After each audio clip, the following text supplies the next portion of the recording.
history of psychology.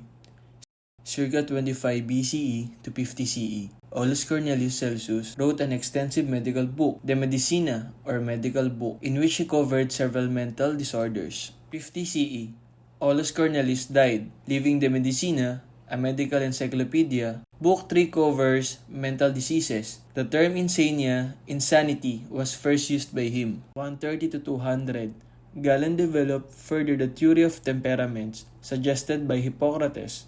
The people's characters were determined by the balance among 4 bodily substances.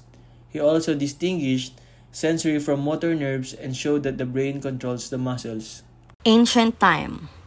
460 BC to 370 BCE, Hippocrates introduced principles of scientific medicine based upon naturalistic observation and logic, and denied the influence of spirits and demons in diseases. Introduced the concept of temperamentum or mixture. Temperament types based on a ratio between chemical bodily systems. Hippocrates was among the first physicians to argue that the brain and not the heart is the organ of psychic processes. 397 to 398, Saint Augustine of Hippo published Confessions, which anticipated Freud by near discovery of the subconscious. Augustine's most complete account of the soul is in De Quantitate Animae, The Greatness of the Soul. The work assumes a Platonic model of the soul.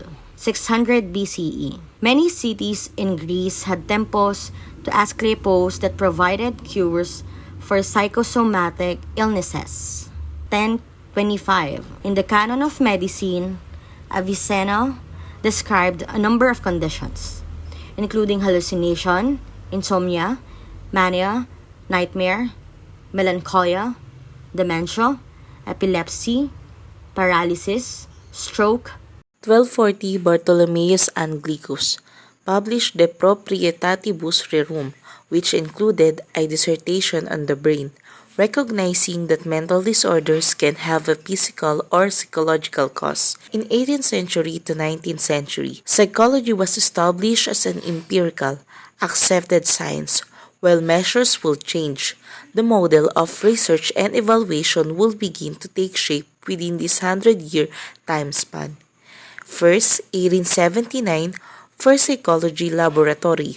Wilhelm Wundt opened the first experimental laboratory in psychology at the University of Leipzig, Germany, credited with establishing psychology as an academic discipline. IQ tests developed in 1905. Using standardized tests, Alfred Binet and Theodore Simon developed a scale of general intelligence on the basis of mental age. Later research refined this work into the concept of intelligence quotient, IQ, mental age over physical age. From their beginning, such tests' accuracy and fairness are challenged. Manual of Experimental Psychology.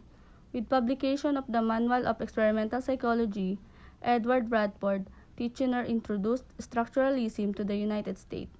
Structuralism, an approach which seeks to identify the basic element of consciousness, fades after Titchener's death in 1927.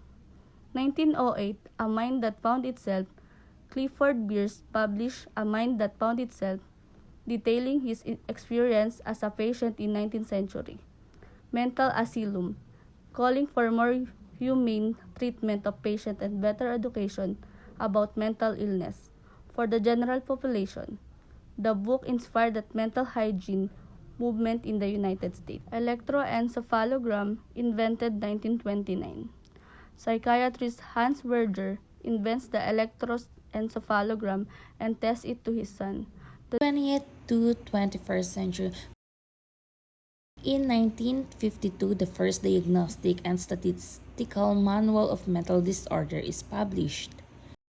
In 2016, public researcher institutions around the world complete a working draft mapping of the human genetic code, providing a research basis for a new understanding of human development and disease. A similar privately funded project is currently underway. 2003, genetic researchers finished mapping human genes in the aim of isolating individual chromosomes responsible for physiological and neurological conditions.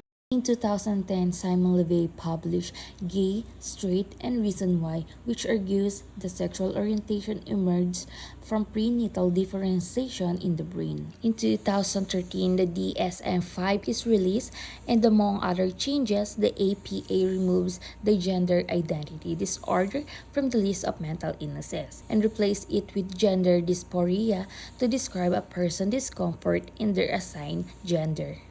In 2014, John O'Keefe, May Britt Musser, and Edvard Musser share a Nobel Prize for their discovery of cells that continues a positioning system in the brain that is key to memory and navigation.